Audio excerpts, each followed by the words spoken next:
오늘 같이 함께 나눌 말씀입니다. 마태복음 5장 1절부터 13절의 말씀입니다.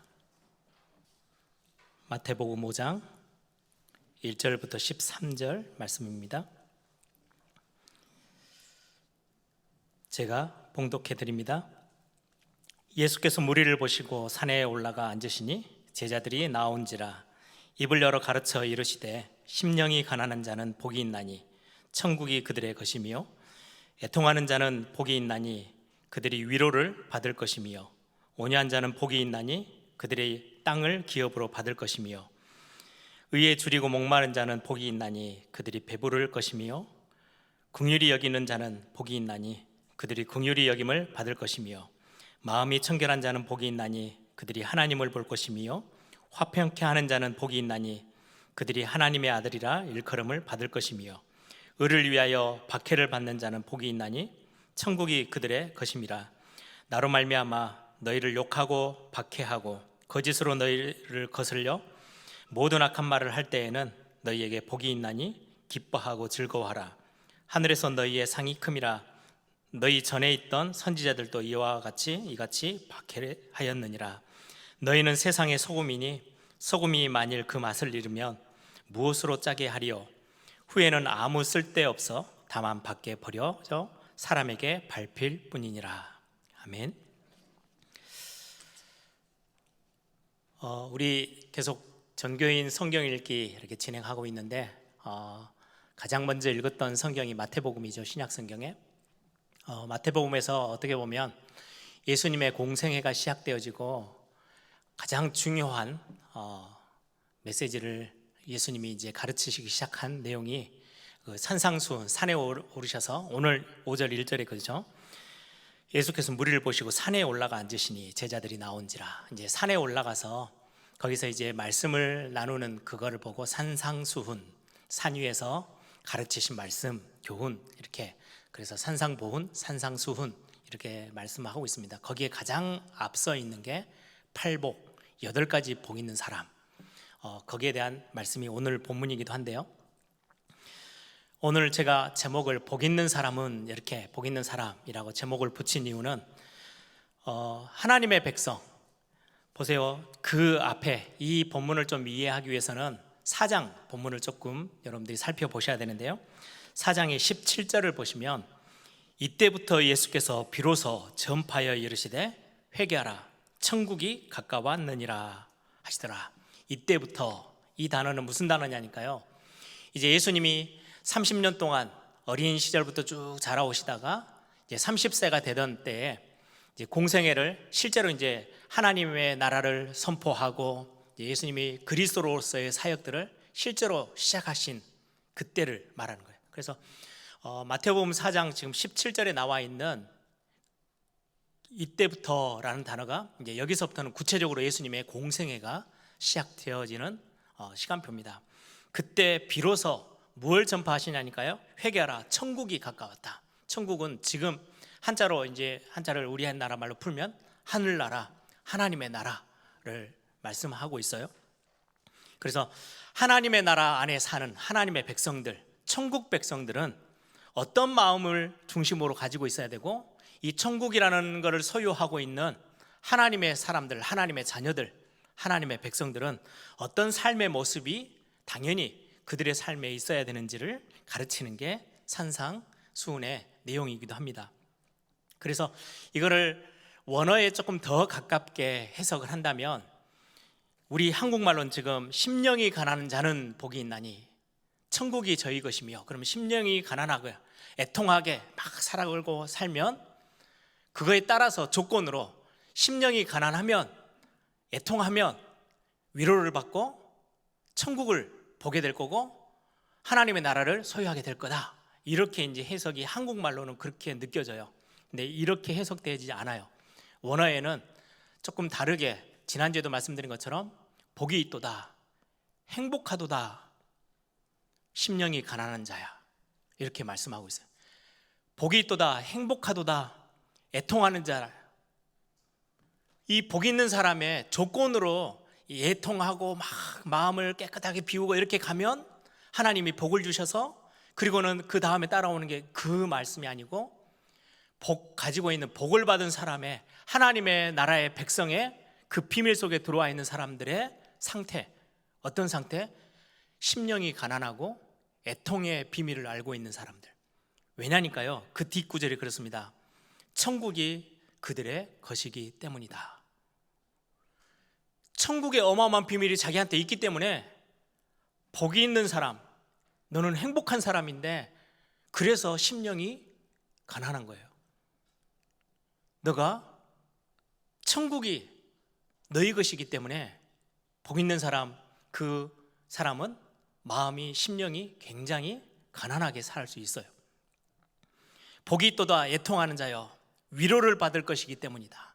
하나님이 위로부터 주시는 위로가 뭔지를 알고 하나님이 주시는 용서와 하나님이 주시는 은혜가 뭔지를 알기 때문에 오늘 예배 나와서 우리는 애통해야 할 줄 알고 뭔가 현장을 보고 하나님의 은혜가 필요함을 알고 애통해 하는 거예요. 이게 완전히 다르죠. 우리 한국말로 그냥 지금 우리가 가진 성경을 보시면 많이 애통해 하면서 살면 그걸 하나님이 보시고 그래 이제 복이 있다, 너 복 줄게, 이게 아니고 복 있는 사람은 뭘 알고 있어요? 천국이 내 안에 나에게 하나님이 주신 하늘 보좌의 축복이 내게 있는 걸 알기 때문에 심령을 가난하게 다 비우고 살 수 있어요. 뭔가 욕심으로 가득 채우지 않는 거예요. 하나님 앞에는 정말로 다 모든 그릇을 다 비워놓고 하나님 앞에 나갈 수 있는 비밀이 있어요. 왜요? 세상 사람들이 모르는 천국을 내가 지금 소유하고 있으니까. 하나님이 세상이 줄 수 있는 그런 위로가 아니고요, 창조자 하나님이 주시는 위로와 용서와 은혜가 있음을 알기 때문에 애통해 할 줄 아는. 그래서 오늘도 이 예배 가운데 내가 애통하며 나옵니다 라고 하는 이유는 하나님의 위로를 내가 받을 것 뻔히 알기 때문에, 이제 그런 어떤 의미로 이 본문이 해석이 되어져요. 그래서 제가 제목을 복 있는 사람이라고, 그러면 우리는 이미, 저와 여러분은 복 있는 사람의 그 한 복판에 서 계시는 거예요. 그럼 우리는 오늘 이 시간 산상수훈의 어떻게 보면 전체적인 큰 그림에 하나하나 따지지 않고 전체적인 어떤 메시지 속에서 우리는 뭘 발견해야 되는지 우리는 한번 말씀을 통해서 한번 확인해 보기를 바랍니다. 오늘 말씀하신 대로 이제 예수님의 공생애가 4장에 시작되어지는데요, 23절부터 보세요. 4장 23절. 예수께서 온 갈릴리에 두루 다니사 그들의 회당에서 가르치시며, 예수님의 공생애는요 굉장히 세 가지 것들로 딱 정리가 되어져 있어요. 지금 예수님이 십자가 지시기 전까지 중요한 사람들을 만나면서 많은 천국 복음을 전했는데, 그 천국 복음을 전하는 어떻게 보면 하나님, 예수님의 그리스도의 방법 어떤 거예요? 가르치시며, 그리고 천국 복음을 전파하시며, 그 백성 중에 모든 병과 모든 약한 것을 고치시며, 가르치시고 전파하시고 그리고는 고치시고, 이게 예수님의 공생애의 핵심적인 사역이에요. 중요한 제자들을 모아서 가르치시고, 그리고는 복음 전혀 모르는 사람들에게요 하나님의 천국 복음이 무엇이다라는 거 전파하시고, 그리고는 정말 병들고 약해서 어려워져 있는 사람들을 찾아가서 그들을 고치시는 사역, 이게 이제 예수님의 구체적인 사역이고, 하나님의 나라라는 그 비밀 안에서는 이 비밀들이 다 소통이 되어지는 부분이에요. 그런데 24절부터 보세요. 그의 소문이 온 수리아에 퍼진지라 사람들이 모든 앓는 자, 곧 각종 병에 걸려서 고통당하는 자, 귀신 들린 자, 간질하는 자, 중풍병자들을 데리고 오니 그들을 고치시더라. 이제 굉장히 많은 아픈 사람들을 막 소문 나가지고 막 데리고 와요. 그러니까 그들을 예수님이 다 고치세요. 그런데 25절에 갈릴리와 데가볼리와 예루살렘과 유대와 요단강 건너편에서 수많은 무리가 따르니라. 수많은 무리가 이제는 예수님 저분이 모든 병든 거 막 이런 것들을 고치신단다 해가지고 우르르 막 사람들이 엄청나게 몰려들기 시작해요. 그때 그런 분위기 속에서 지금 예수님이 5장 1절에 무리를 보시고 사람들이 막 몰려오는 것들을 보고 산에 올라가 앉으시니 제자들이 나온지라. 예수님이 지금 어떤 분위기예요? 사람들이 우르르 몰려오는 걸 좀 피해가지고 산으로 지금 도망가듯이 가셔서 따로 제자들이 이렇게 몰려오는 그 제자들, 무리들 말고 제자들을 앞에 놓고 지금 말씀을 전하고 있는 부분이에요. 우리는 여기서 가장 먼저 복 있는 사람의 특징이에요. 복 있는 사람, 하나님의 나라의 비밀을 알고 있는 사람들의 특징, 무리가 아니고 제자의 자리에 서 있는 거예요. 그럼 여러분들이 빨리 찾아내겠죠. 예전에는 내가 잘 복음에 대해서 깊이 잘 모를 때는 무리가 가지고 있는 그 특징을 내가 가지고 있었다면, 조금씩 복음을 더 알아가면 알아갈수록 하나님의 나라에 대한 비밀을 알면 알수록 저와 여러분의 자리가 무리들이 서 있는 자리가 아니고요, 제자들이 서 있는 자리로 옮겨 오셔야 돼요. 그게 복 있는 사람의 이제 삶의 모습이 그렇게 바뀌어가는 거예요. 무리들은 어디에만 관심이 있어요?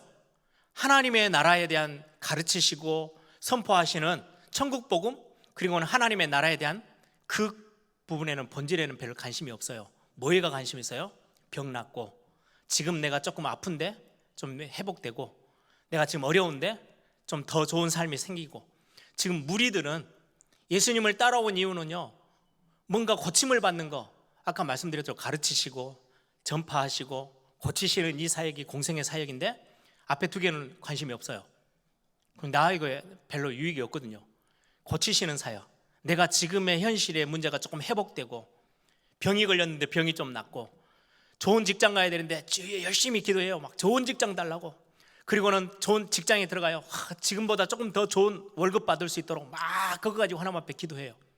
내가 좋은 학교를 가게 해주십시오. 내 지금 사업이 좀 잘 되게 해주십시오. 이게 지금 무리들이 가지고 있는 특징이에요.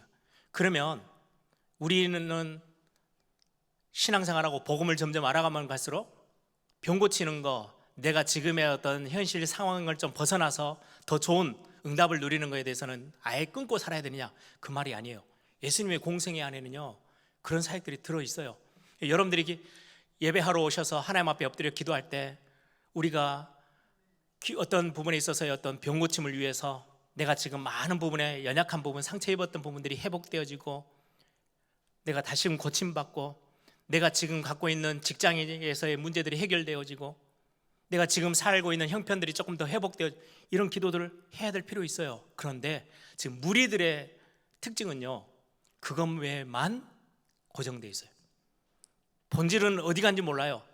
눈에 보여지는 거, 내 손에 잡히는 거, 나에게 당장 유익되어지는 거에만 국한돼서 예수님의 사역을, 그것만을 보고 따라가요. 신앙생활을 왜 하느냐? 그거 회복하려고.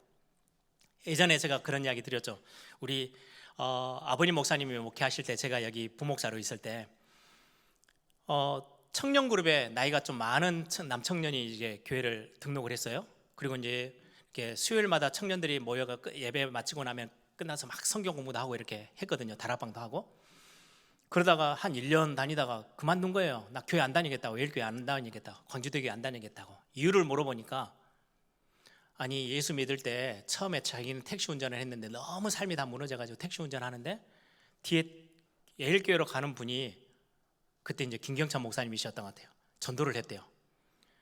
아니 나이가 먹었는데도 택시 운전하네요. 그러니까 내가 지금 사업 이것도 다 망해가지고 결혼도 못하고 장가도 못 가고, 그 예수 믿으면 다 회복될 수 있다고. 그 말 듣고 장가 갈 줄 알고 왔더니 1년이 지나도록 자기한테는 여자 한 명도 소개 안 시켜주는 이런 교회 안 다니겠다면서. 지금 무리들의 특징이 딱 그거예요. 눈에 보여지는 거, 지금 당장에 내 손에 잡히는 거에만 관심을 받고 사는 거예요. 갈릴리, 데가볼리, 예루살렘, 유다, 유단강 건너편에 있는 수많은 무리들은 다 그렇게 신앙생활 그거 갖고 하는 거예요. 그런데 지금 예수님이 산상수, 산으로 오르셔서 도망가듯이 올라오시니까 뭐라고 나와요? 제자들이 나온지라. 여러분, 병고침만을 관심 갖는 거, 그건 좀 틀린 거지만은, 병고침, 우리의 삶이 회복되어지는 것도 우리 기도 제목 중에 있는 거 당연해요. 그런데 오로지 그것만이 본질은 아니라는 거예요. 하나님의 나라에 대한 중요한 복음의 내용들. 그래서 여러분들이 오늘 제자의 특징은요, 말씀을 듣기 위해서 산 위로 올라가요. 훈련받기 위해서 우리가 훈련을 따라가요.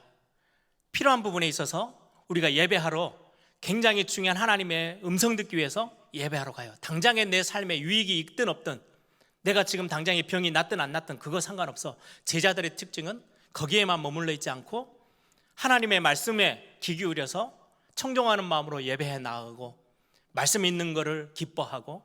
그래서 여러분들이 당장에 성경 읽기, 정교인 성경 읽기 뭐 거기에서 뭔가 대단한 응답이 막 떨어지고 그러지 않을 거예요. 그러나 제자들은 그걸 사모해요. 그게 제자들의 모습이에요. 예수님이 산에 올라가시니까 제자들이 따라 올라가요. 말씀 듣기 위해서, 훈련받기 위해서, 또 다른 하나님의 영적인 메시지를 듣기 위해서. 그게 제자의 특징입니다. 이게 복 있는 사람들이, 여러분들이 회복해 나가야 될 우리의 삶의 모습이기도 하죠.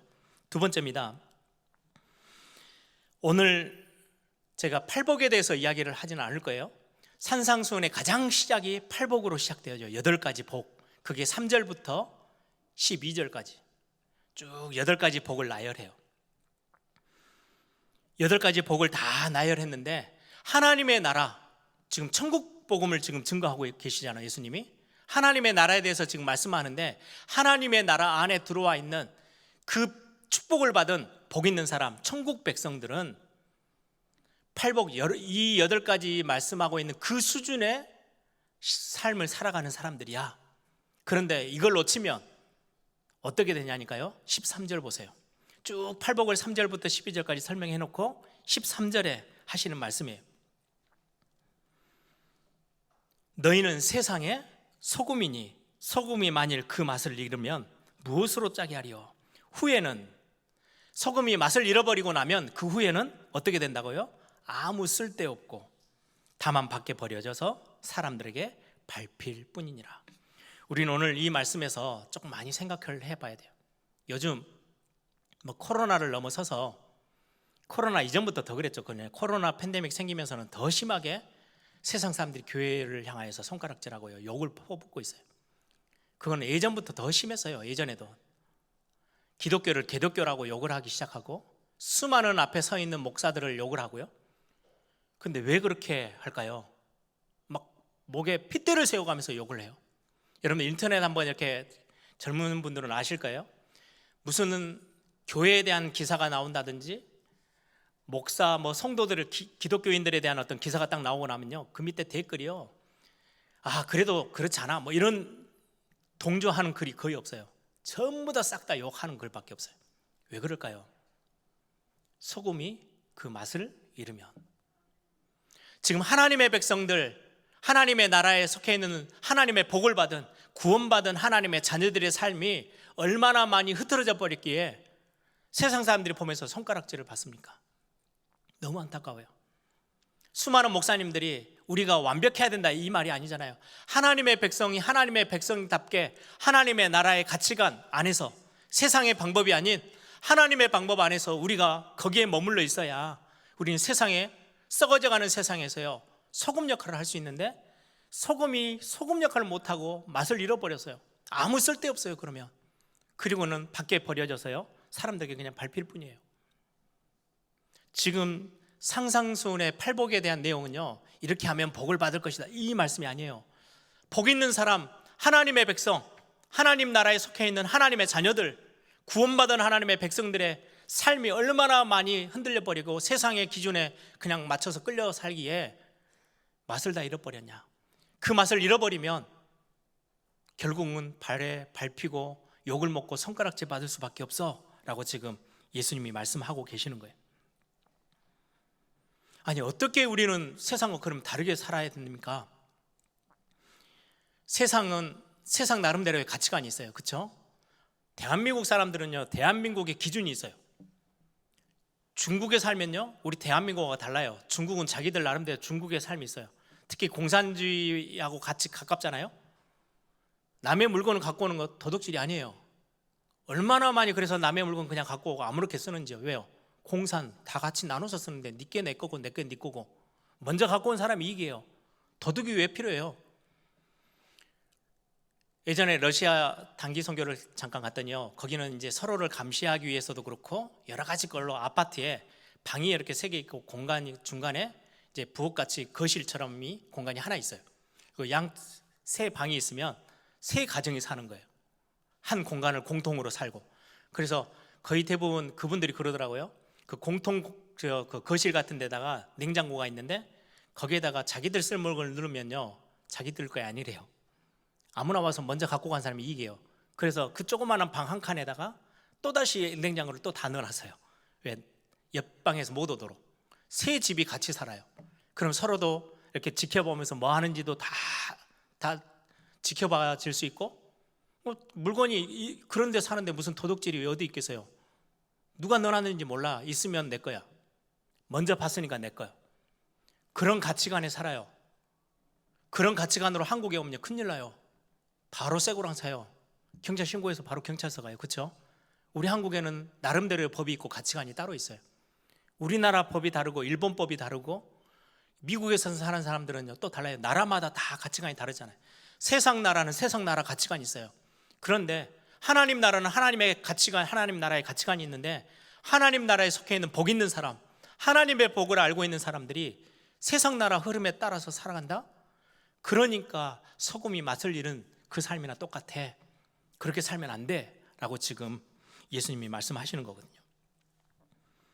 그래서 레위기서 18장 3절에 보시면, 이제 레위기서는 지금 광야에 있는 이스라엘 백성들이잖아요.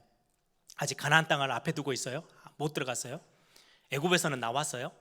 그 이제 가나안 땅 들어가는 과정 중에 지금 광야에 서 있는 이스라엘 백성들을 향해서 레위기서 18장 3절에 그렇게 말씀합니다. 너희는 너희가 거주하던, 너희들이 예전에 살고 있었던 애굽 땅의 풍속을 따르지 말며 내가 너희를 인도할 가나안 땅의 풍속과 규례도 행하지 말라.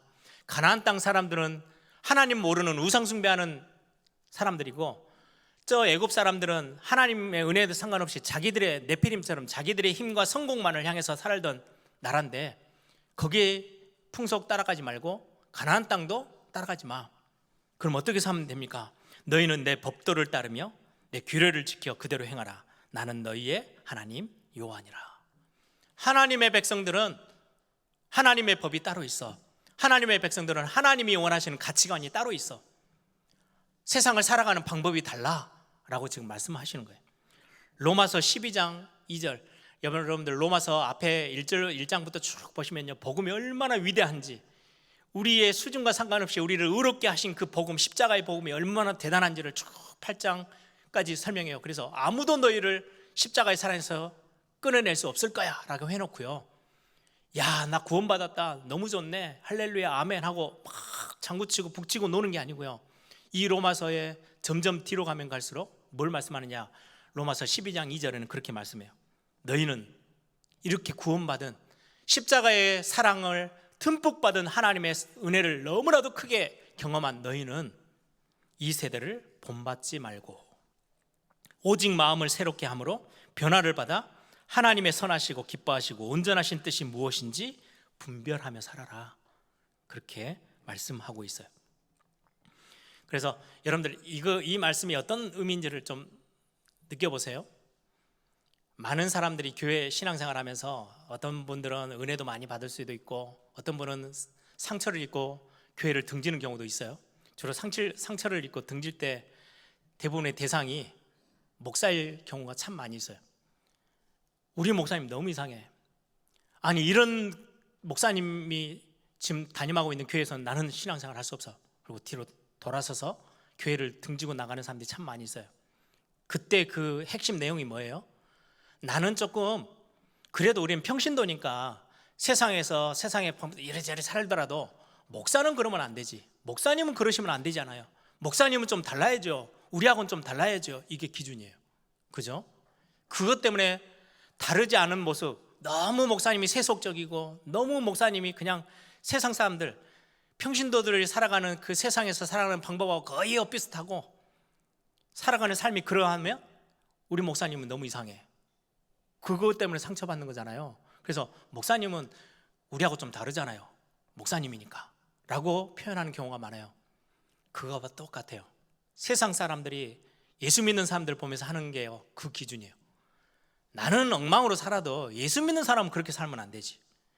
너는 예수 믿는 사람이잖아, 우리하고는 좀 달라야지. 근데 너무 똑같아. 어떤 사람은요, 세상 사람보다 더 심해. 그러니까 욕을 먹는 거예요. 그러니까 손가락을 받는 거예요. 저는 지금 율법을 말하는 게 아니에요. 예수 믿으니까 이렇게 살아야 돼, 이렇게 살면 예수 믿는 사람이 복을 받고 안 받으면 저주받아, 이 수준 아니에요. 이미 우리는 복 있는 사람이에요. 그런데 지금 오늘 팔복을 쭉 설명하시면서 그 결론적으로 뭘 말해요? 너는 세상의 소금이야. 근데 그 맛을 잃어버리면 아무 쓸데없어. 하나님의 나라 안에 들어와 있는 이 어마어마한 축복의 사람이 삶의 방식이 바뀌지 않고, 삶의 가치관이 바뀌지 않고, 삶의 모습이 세상에나 똑같고 하나님 없는 백성들하고 똑같이 살면 그거는 맛들은 소금과 똑같아 라고 지금 굉장한 경고를 하고 있는 거죠. 여러분, 그럼 하나님 나라의 백성, 여러분은 신분 자체가 달라요. 제가 미국 가는 제 딸에게 딱 이야기해 줬어요. 너는 어디 가든지 하나님의 자녀야. 그거 절대 놓쳐버리면 안 돼. 딱 기억하고 있어야 돼. 너는 네 신분 자체가 달라. 너는 하나님 나라에 속해 있어. 그래서 그걸 그냥 딱 기준으로 삶으면 돼 라고 말하거든요. 너는 다른 사람들은 인맥이 배경이고 실력이 배경이고 자기가 뭔가 이렇게 대단한 거를 갖추는 게 그게 배경인데 너는 하늘 보좌가 너의 배경이야. 엎드려 기도하면 시공간을 초월하는 기도의 응답이 너를 향해서 올 거야. 그거를 누리고 사는 게 하나님의 자녀야. 여러분들이 누려야 될 비밀입니다. 뿐만 아니라 우리는 세상이 말하는 성공을 향해서요, 죽으라고 애를 쓰고 피 터지게 싸우면서 가야 될 신분의 사람이 아니에요. 우리는 세상 사람들이 보지도 못하고 알지도 못하는 또 다른 하나님과 나하고 맺은 이면계약을 가지고 세상에서 살아가는 사람들이 달라요. 사업을 해도 다르고요, 직장생활을 해도요, 목표점이 달라요. 성공을 위해서 가는 게 아니고, 돈 몇 푼을 내가 손에 더 치기 위해서 가는 게 아니고, 나하고 하나님과의 관계 속에서 뭔가 다른 걸 가지고 있는, 이면계약을 가지고 있는 삶을 살아가요. 굉장히 달라요. 뿐만 아니라 세상에서 어떻게든지 살아남아야 되겠다, 우리는 그 수준은 아닙니다. 다른 사람, 내 주변에 있는 사람을 살려내는 전도자, 굉장히 다른 삶을 하나님 우리에게 맡기셨어요. 나는 여기서 오늘 어떻게든지 버티고 살아남아야지. 아니요, 살아남는 정도가 아니에요. 진짜 힘들게 살아남으려고 버득버득거리는 그 사람을요, 내가 살려주는, 사람을 살리는 사람, 전도자로 하나님이 이 현장에 저와 여러분을 세우셨어요. 과거에 올무가 돼가지고 어떻게든지 오늘 하루를 버텨내며 살아가는 사람이 아니고, 과거는 나의 발판이야. 오늘을 위해서 내가 사는 게 아니고 미래의 최고의 응답이 되어지는 오늘을 나는 멋지게 살아남을 거야. 오늘 또 하나님의 영광을 위해서 내가 부족하지만 또 넘어지면 또 일어나서 나는 미래를 바꿔나가는 사람이야. 그걸 보고 렘넌트라고 합니다. 렘넌트는 미래를 살려내는 사람들이거든요. 우리는 전도자, 하나님의 자녀, 우리는 미래를 알고 있는, 미래의 답을 가지고 미래를 살려내야 될 그런 응답에 다른 답을 갖고 있는 사명자들이에요. 굉장히 중요하죠. 이런 부분들, 여러분들이 오늘 세상의 소금, 팔복을 쭉 말씀하시면서 하나님의 백성은 이렇게 사는 거야, 그래놓고는 혹시 이걸 놓쳐버리면 너희는 세상에서 소금인데, 세상에 빛을 비추는 건데 아무 맛도 없이 살아가는 그런 소금, 세상의 소금, 아니요, 그건 가치 없는 거야 라고 지금 말씀하고 있어요. 마지막으로, 그렇다면 오늘 말씀을 통해서 우리가 회복해야 될 부분, 저와 여러분은 이미 복을 받은 사람입니다. 아까 말씀드렸죠. 심령이 가난한 자는 복이 있나니. 그래서 심령을 막 어떻게든지 막 쥐어짜서 가난하게 만들면 하나님 그때서야 복을 주시고 천국이 너 거야 라고 주시는 게 아니고, 복이 있도다, 행복하구나, 심령이 가난한 자요, 천국이 너희들 거야, 너희들 것이기 때문에 심령을 막 뭔가 욕심으로 가득 채워갈 이유가 전혀 없는 거예요. 다른 사람들이 보지도 못하는 하늘 보좌의 축복이, 하늘 창고의 것이 내 것인 걸 알고 있는데요, 땅의 것이 아니고 천국의 어마어마한 비밀이 내 것임을 알고 있기 때문에 심령을 가난하게 비우고 살 수 있어요. 하나님 앞에서. 복이 있도다, 애통하는 자들이여 위로를 받을 것이기 때문입니다.